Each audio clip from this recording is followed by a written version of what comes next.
How good is ASA Aero? This filament by Bamboo Lab boasts material properties that could be a game changer. That is, being ultra lightweight and a low density option while having the similar characteristics to ASA that we've come to expect, like impact and UV resistance. These properties of ASA Aero would seemingly solve any weight issues while producing lighter models, perfect for, as the website showcases, RC planes. But not me. I dream a bit bigger. With this filament, I could produce a lighter rocket while maintaining the essence of what I liked about ASA. I mean, how hard could it be, right? What has printing all these rockets in the past cost me?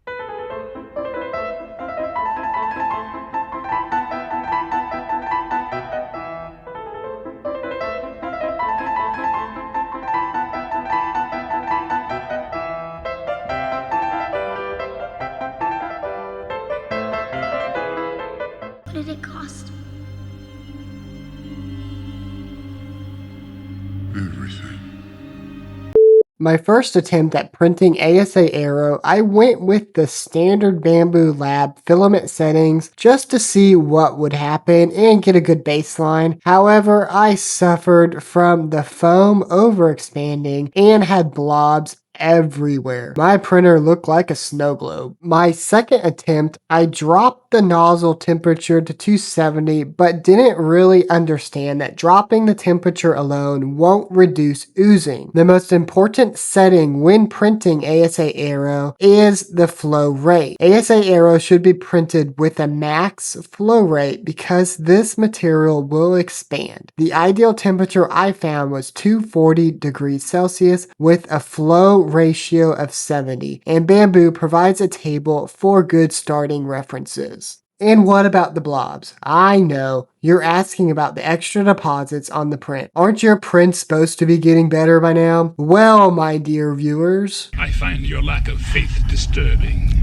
after some trial and error, I did adjust my settings to help with the extra oozing that you will see with ASA Aero, and this led to me lowering the initial layer speed to about 20 millimeters per second with an initial infill of 50 millimeters per second. And I also lowered the outer wall speed to 30, the inner wall speed to 40, the sparse infill to 50, the internal solid infill to be about 50 also, the top surface 52, because lowering your print speed allows the foam to expand. Also, some other settings that can help with extra oozing that I changed in my settings are turn off the wait at nozzle temperature before printing, wipe distance to be 0.5 millimeters, retraction on layer change needs to be turned on, wipe while retracting needs to be turned on, retraction speed to 30 to 50 millimeters per second, and the retraction distance of 2 to 4 millimeters for your Bowden extruder. That was a lot of settings to review, and I know what you're all thinking. Here's £10 to stop talking.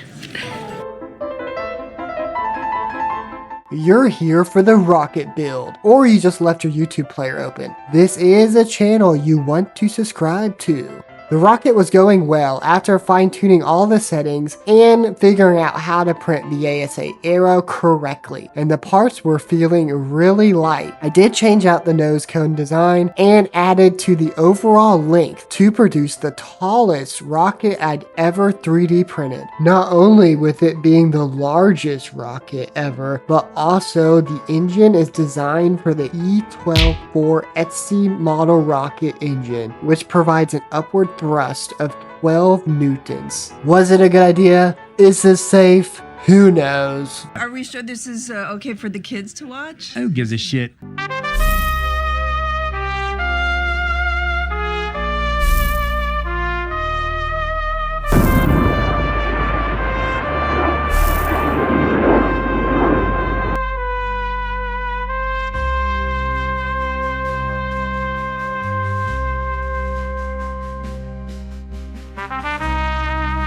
I feel like I should say some words before the launch.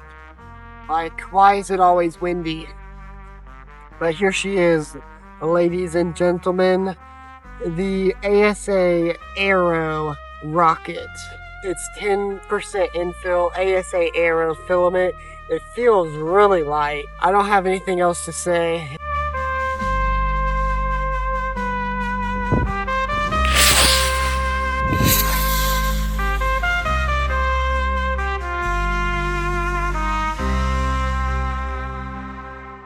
Was it me? Just as quickly as Golden Nova came into my life, she was gone, disappearing off into the cloudy skies, never to be seen again. It wasn't me. It was that ASA Aero Filament. It was so light, my rocket escaped quicker than the government taking my taxes.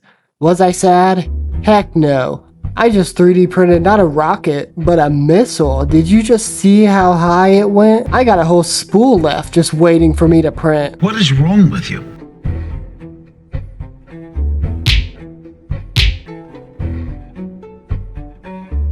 Thank you all for watching this video. If you enjoyed the video, please leave a like and comment below. Check out my links, which are listed in the description of this video. I hope your 3D printing turns out awesome, and I'll see you all in the next episode.